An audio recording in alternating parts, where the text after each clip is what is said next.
This is Moungi Bawendi. I'm from the chemistry department at MIT. My talk today is going to be about work that we've done recently on using autofluorescence in the near-infrared and shortwave infrared, also called SWIR, for liver disease tracking. The shortwave infrared, or SWIR, is an interesting wavelength range. Just like the visible or the near-infrared, the SWIR is reflective. However, there are features that you can see on the face here that are different than in the visible or the near-infrared. The SWIR interacts with molecules differently and reflects them differently than the visible and the near-infrared. And so there are things you can see in the SWIR that you couldn't see in the visible or the near-infrared. Unlike the mid-wave infrared and the long-wave infrared, the SWIR is reflective and not emissive. For example, in this apple here, in the visible, you can see the red skin, you can see the label. However, in the SWIR, you can see that there's a bruise in this apple because you can see the water underneath the skin. In addition, the shortwave infrared is less prone to scattering. In the visible, you can see a lot of smoke in this that obscures the scene in this image. However, in the SWIR, you can see straight through the smoke. When imaging in biomedical sciences, autofluorescence is generally suppressed in the SWIR. In this image here, we have a mouse which is being excited with 800 nanometer light. And you can see at 950 nanometers is a fair amount of fluorescence, which decreases to almost nothing by the time you're at 1500 nanometers. Although SWIR autofluorescence is largely suppressed in tissue, certain diseases can enhance the SWIR autofluorescence. In this video here, there are two mice. One of them is a control mice, which you can see right now. And as the disease mouse comes in, you can see that its abdomen is glowing brightly. Its liver is glowing. This this disease mouse, was treated with carbon tetrachloride and injuring its liver. And you can clearly see that liver glowing through the skin of the mouse. We can monitor this disease state, which is a fibrotic disease state, which is brought about by feeding this mouse carbon tetrachloride. You can't see that the left mouse is diseased by looking at room lights. However, by looking at emission from 850 nanometers to 1000 nanometers using a straightforward silicon camera here in this case, you can see the glowing liver in the carbon tet treated mouse as opposed to the olive oil treated mouse. And if you look at the amount of fluorescence, autofluorescence, we can see that as a function of weeks of treatment, the carbon tet treated mouse shows significantly increased autofluorescence compared to the control mouse, which is given olive oil. You can resect the liver and see the diseased liver in visible light and also in the autofluorescence from the liver, which is treated with carbon tet. Similarly, if you look at the intensity of autofluorescence, you can see from the resected liver, you can see that it increases sharply compared to the control liver. When you go to the tissue level and you do autofluorescence microscopy on the tissue, at 6 weeks in the olive oil treated mouse, you can see there's hardly any autofluorescence in that wavelength range. However, in the carbon tet treated mouse, you can see little pigments of autofluorescence, a punctate pattern that clearly shows injury to the liver.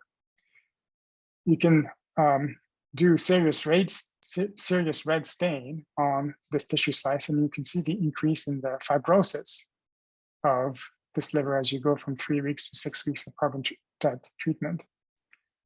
If you look at the percent area of autofluorescence, you can see a huge increase in the percent area in the carbon tet treated mouse compared to the olive oil treated mouse.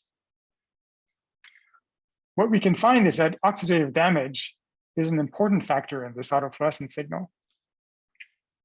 this hepatotoxin, this carbon tet, induced liver fibrosis. And the results suggest that the oxidative damage is due to the formation of lipofuscin. Indeed, we can do a series of stains on a tissue slice by looking at, for instance, a F480 stain, which is a macrophage marker, alpha SMA stain, which is a fibroblast-like cell marker, and combining this with PCR to confirm the high level of alpha SMA and F480 in the tissue sample. Under visible light, you can see these brown spots here, which correspond to the F480 stain. And if you go to the autofluorescence in the SWIR, in the near-infrared SWIR, you can see these globules which are glowing brightly. And these are consistent with the stain, with the F480 stain, which is thought or known to be due to a accumulation of lipofuscin in the tissue. The autofluorescence signal also can be used to look at disease regression, which also correlates to pathology. At 3 weeks in olive oil, there's hardly any autofluorescence. If you look at 3 weeks in carbon tet, you can start to see the autofluorescence. But as you look at the regression of the disease, you see that the autofluorescence begins to decrease. You can quantify the serious red stain. At 3 weeks, olive oil, there's hardly any stain. At 3 weeks of carbon tet, there's a large amount of stain. And then if you look at the regression, leaving them, basically what we've done is we've left the mouse without treatment of carbon tet for 3 weeks. You can see that there's a large amount of regression. Similarly, the autofluorescence also shows the same pattern, where we see regression in the absence or the decrease in autofluorescence. So the SWIR can then be used to track the disease, the fibrotic disease in the liver as it progresses, as it increases and decreases through regression.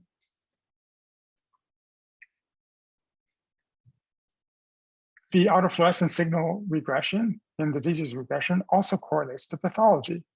So we can look at the intact mouse looking through the skin, and we can look at the liver glowing through the skin after 8 weeks of carbon tet treatment, compared to 8 weeks of the control mouse, which is only given olive oil. And after waiting for the disease to regress, we can see that the autofluorescence also decreases. And you can see that directly in the liver, which is excised from the mouse. The regressed from the animal which has been allowed to regress, you can see the decrease in autofluorescence compared to what it was at the peak of the disease. You can quantify this. In yellow here is after waiting for regression. The brown signal is the disease mouse, and the tan one is the control mouse. And you can see the disease regressing and the autofluorescence signal regressing as well. You can quantify this in this bar graph in a similar way. We've also looked at the autofluorescence signal in mice that have been given a fatty diet. In this case here, we've been given, the mouse has been given a choline deficient, amino acid defined high fat diet for 3, 6, 9, 12, and 15 weeks. And after 6 to 9 weeks of diet, this diet induces early non-alcoholic steatohepatitis, or NASH, with accumulation of fibrosis. This is a known outcome of this diet. We can follow the progression of the disease through the autofluorescence in vivo and ex vivo in this NAFLD model. At 3 weeks, there's hardly any fluorescence through the intact mouse or in the excised liver. But as the mouse is given larger amounts, or as we wait, as the experiment progresses and we wait 6 weeks and then 8 weeks and 12 weeks and then 15 weeks, we can see the glow of the liver increasing corresponding to the disease progression. The excised liver also shows an increase in the fluorescence as the disease progresses. Now it's interesting also to look at tissue slices. Lipofuscin is a pigment that can get in the way of interpreting tissue, both stained tissue as well as autofluorescent tissue. Here I'm showing you an example of a stained tissue that contains lipofuscin, which we can remove through aligning the visible stained tissue with an autofluorescence of the same tissue. The first step is to align the two images together so that we can overlay them with spatial accuracy. We can blow up in this image right here on the very left. We can see the brown spot here, which is lipofuscin pigment, which we can see very clearly here in the autofluorescence. And now we can do a subtraction of this autofluorescent pigment from the visible image to provide, in this here, a grayscale here, we've subtracted out the autofluorescence.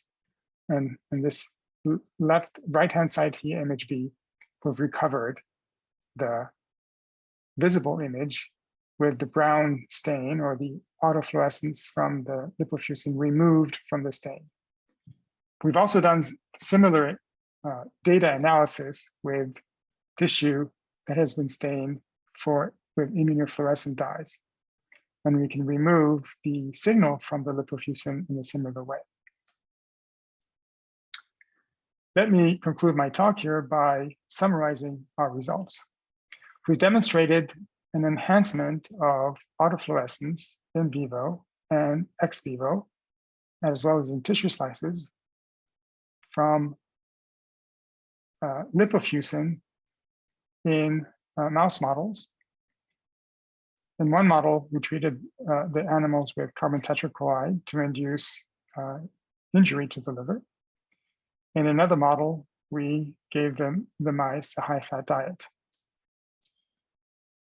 The accumulation of lipofuscin-like pigments was found as a consequence of oxidative stress. We've been able to observe this directly in the mouse, in vivo, in freely moving alive and awake mice. We can see it in tissue slices, and we can see it in the pathology of the organ. This technique is not simply for liver. We believe that it could be also used to look at mechanisms of storage diseases, mechanisms of senescence, and serve as a diagnostic or prognostic, as a medical device for diseases where you have lipofuscin-like pigments that accumulate as a consequence of the pathology. Thank you.